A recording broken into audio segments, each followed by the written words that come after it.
জীবনে দেখিনি। তুমি যে এত ছোট মনের মানুষ সেটা যদি আগে বুঝতে পারতাম তাহলে। তাহলে কি চুপ করে আছো কেন বলো? জীবনে এত বড় ভুল নিশ্চয়ই করতাম না। জীবনে এত বড় ভুল? তার মানে তুমি আমায় বিয়ে করতে না? ঠিক তাই। সবার কাছে আশকারা পেয়ে তুমি দেখছি ধরাকে সরাজ্ঞান করতে শুরু করেছো। একদম বাজে কথা বলবে না জয়। কি এমন অন্যায় করেছি আমি? বলো কি অন্যায় করেছি? মামলার কাজে বাইরে গেছিলাম, সেই সুযোগে প্রতিদিন রাতে দেরি করে বাড়ি ফিরেছো।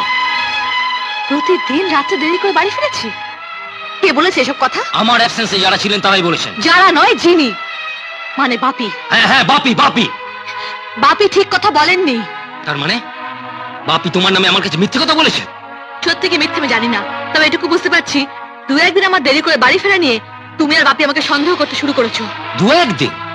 আজকেই তো হাতে নাতে ধরা পড়লে। তা আজকে রাতে তুমি দেরি করে বাড়ি ফিরলে কেন সেটা জানতে পারি কি?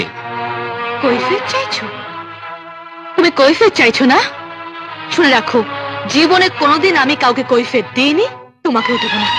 তবে এটা জেনে খুশি হবে যে আমি রূপ দেখিয়ে মান খুইয়ে রাত্রে বাড়ি ফিরি না। হ্যাঁ হ্যাঁ, এখন আমি বুঝতে পারছি এই অসভ্যতা নোংরামি শুধুমাত্র তোমাকেই মানায়। কোন শিক্ষিত ভদ্রঘরের ছেলে কোনো দিন তোমার সাথে ঘর করতে পারবে না। তাই নাকি? কোন ভদ্রলোকের ছেলের মন যে এত নোংরা হয় সেটাও আমি আগে জানতাম না। এত শিখিয়ে করেই আমি ভুল করেছি। আর যাই হোক, ভদ্র ঘরের বউ হবার যোগ্যতা তোমার নেই। বেশ তো, রাস্তা থেকে ভদ্র ঘরের মেয়েকে ধরে এনে ঘরের বউকলি পারতে।